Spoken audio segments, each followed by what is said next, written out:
Joshua Usyk finally been announced, as we mentioned earlier on. Tricky fight for Anthony Joshua. Alexander Usyk moving up, of course, or has moved up across the last couple of years from cruiserweight. What do you make of that fight? It's a tough fight for AJ. Depends how he approaches the fight.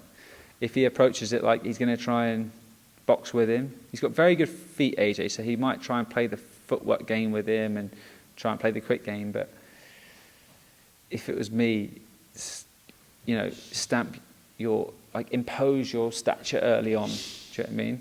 Like Derek Chisora just did it with him straight away, just imposed his size on him, and you can see Usyk was like rabbit in headlights. He was overwhelmed by it.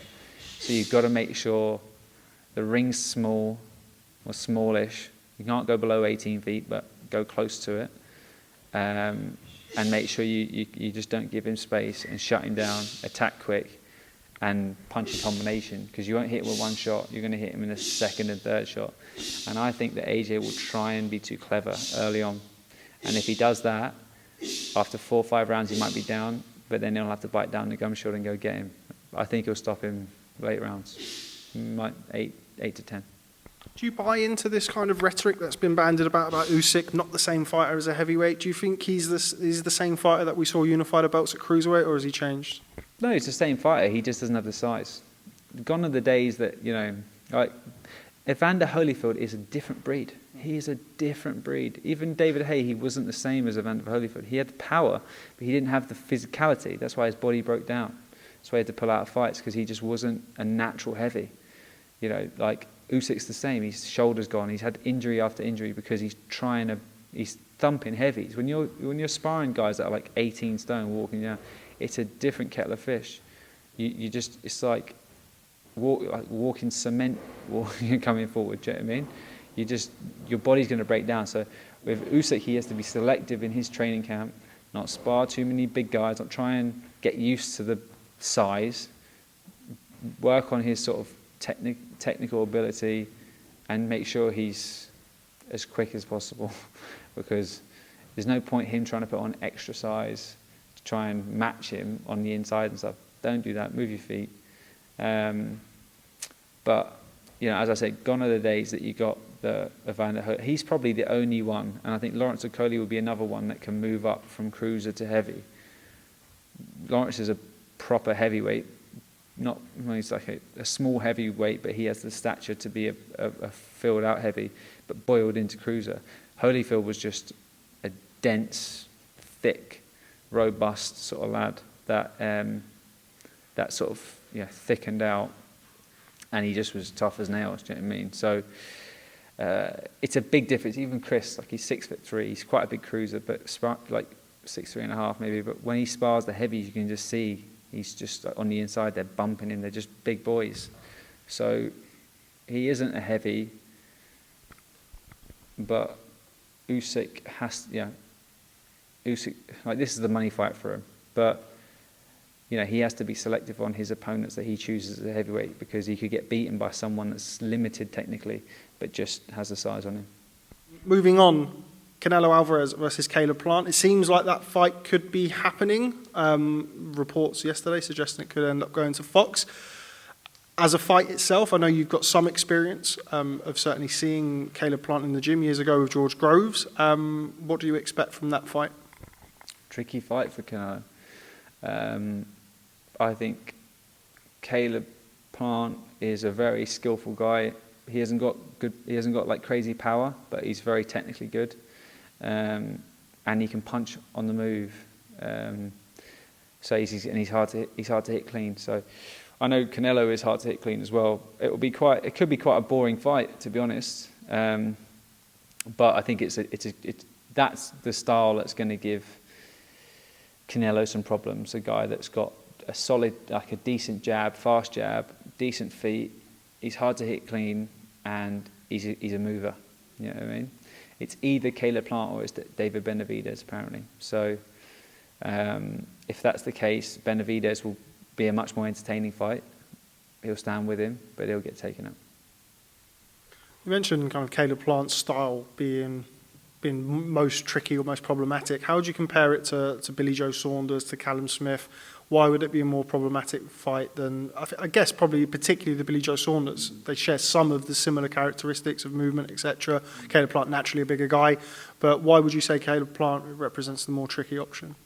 Well, because Billy Joe doesn't have the power, and he's not naturally a super middleweight. He's a small guy, doesn't have power, and he's tricky. But if he's tricky and just pot shotting you and not actually walking you onto anything meaningful, then you can just have no regard for him and just walk straight through. I think Caleb-Plant's got enough power, or he's got enough sort of weight in his shots to be able to just maintain the gap. Even if he's jabbing your chest, he's still holding that distance. Like everyone says about Mayweather, he doesn't have much power in his shots, but he was still able to have enough weight in the shots to be able to maintain the distance with Canelo. Or else Canelo just would have put his hands up and just walked straight through him. You know what I mean?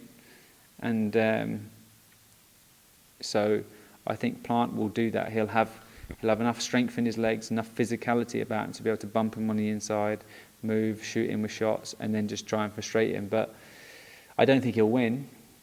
I think it would just be a hard fight. It'd be a fight where he's going to have to grind him down the stretch and sort of get out of his comfort zone, because he didn't get out of his comfort zone against Callum Smith. And the reason he didn't is because Callum Smith's legs are just stationary. He's used his range all the time. You know what I mean? He uses his length of his shots, and he's a good puncher. But Canelo's unbudgeable. Do you know what I mean? He's just got a fantastic chin. He's a dense lad. He's hard because he's so small. He's hard to hit clean for these guys that are bigger than him, because they're not used to punching down so much. And he's really, really good head movement. And it's sort of his aura and his presence in the ring. He just sort of walks you down and just makes you fight at his pace.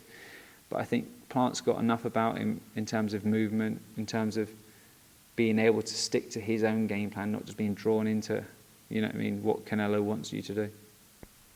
Okay, by last and by no means least, Manny Pacquiao, Errol Spence. I know you're a massive fan of Manny Pacquiao, have been over the years. Yeah.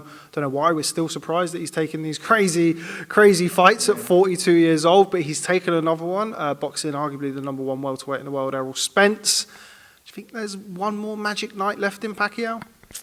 Potentially, but not against Errol Spence, in my opinion. A lot of people in America believe he's got a shot, but Errol Spence does have a tendency to walk people down at one pace, but I just think, well, maybe we can't really write him off, can we? We just can't write him off. He's training in the US for this one, he's been training in Philippines for his last few, so maybe taking it himself over here over to the States might not be a good thing, because it's just changing the training. And I think Freddie's best days are behind him. Do you know what I mean? He was doing a lot of his pad work with that boo boy. So yeah, we'll see. But he's, you never know how quickly Father Time catches up. It just came to De La Hoya overnight that time. Do you know what I mean? And same thing with Hopkins. He just was like 50 years of age or whatever, and then he looked okay, and then it just fell completely off. And I hope it doesn't happen with Pacquiao on the 21st of August. I hope he can have enough about him to be able to still perform. But I just think Errol Spence is physically the most imposing welterweight on the planet. He's a really hard puncher.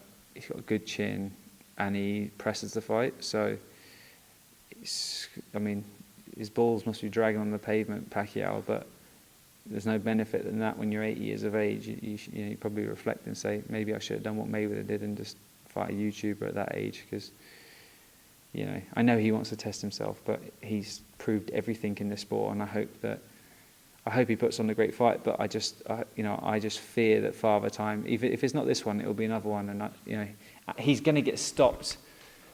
Boxing's not going to be kind to him if he keeps trying to do it, trying to fight for years and years and years. Do you know what I mean? Just Father Time will catch up. Okay, well, that is about all we've got time for. Thank you very much, as always, for having me down to the gym. Can get out of here now, get a bit of fresh air. It's always hot recently. But yeah, as always, real pleasure. Shane McGuigan, thanks very much for speaking to Boxing Social, and I'll catch up with you soon. Cheers, Rob. As always, thanks for coming down, mate.